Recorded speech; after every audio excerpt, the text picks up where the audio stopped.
One day, after the rain, Pietro, Shiori, and I were in the backyard digging the soil to find snails and worms. Suddenly, as Shiori was digging with a stick, a large white rock appeared, preventing the stick from going further. Shiori explained, "Hey guys, I think I reached the Earth's core." I smiled and said, "Shiori, do you know that the Earth's core is very, very far from us?" Pietro said, "Are there any ways to reach the Earth's core up close?" I replied, "Well, if we had a glass capsule with a drill at the bottom, maybe we could see the Earth's core, but it's just a dream. Imagine how fascinating it would be if it were possible. However, it's extremely difficult to get there. Now let me explain why." Pietro laughed and said, "Shiori, hold on tight. Kourosh wants to start the ship's engine." Shiori laughed and said, "Kourosh, I fastened my seatbelt. We can start our journey."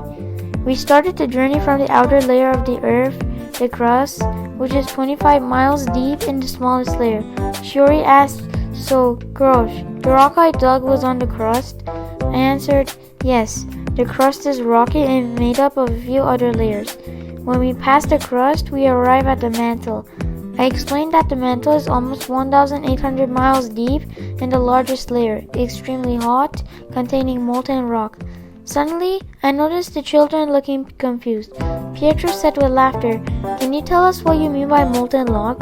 Shiori added, "Maybe it's something like hot chocolate," and we all laughed together.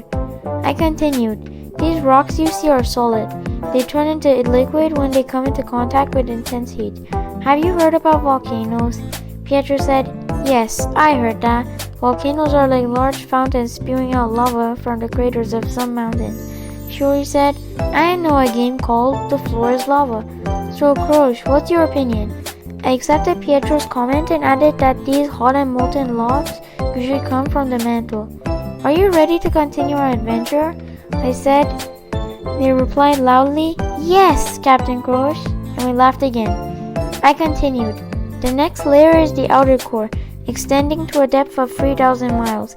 It's made of a liquid iron and nickel, both magnetic metals, and includes lava like the mantle." Shiori explained, "Do you mean the inside of the Earth is like a hot furnace?" I confirmed, "Yes, almost none of the layers under the crust are cold." She suggested, "Next time, don't forget to equip the ship with a cooling system." I agreed. "Good suggestion, Shiori. Now friends, we've reached the Earth's core. What do you think it looks like?" Shiori said, "I still think it looks exactly like the rock I found." Pietro replied, "Shiori, if you're right, we have to turn on our drill again.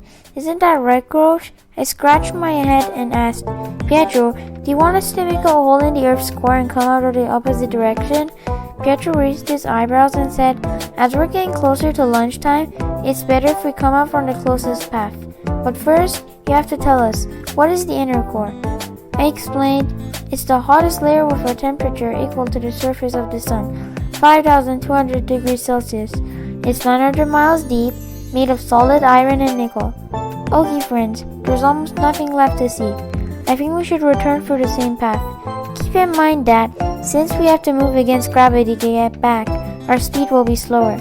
Pietro said, "Kourosh, I remember in our previous adventure you explained to me the story of the formation of the Earth and how life came to it."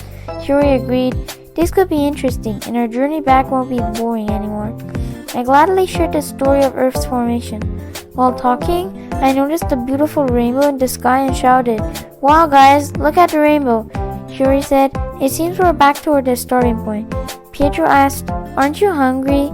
Shiori answered, "Don't worry, our moms thought about this issue. Look at the table full of food." We ran to the table when suddenly our mom shouted, "Hey kids, you have to wash your hands first."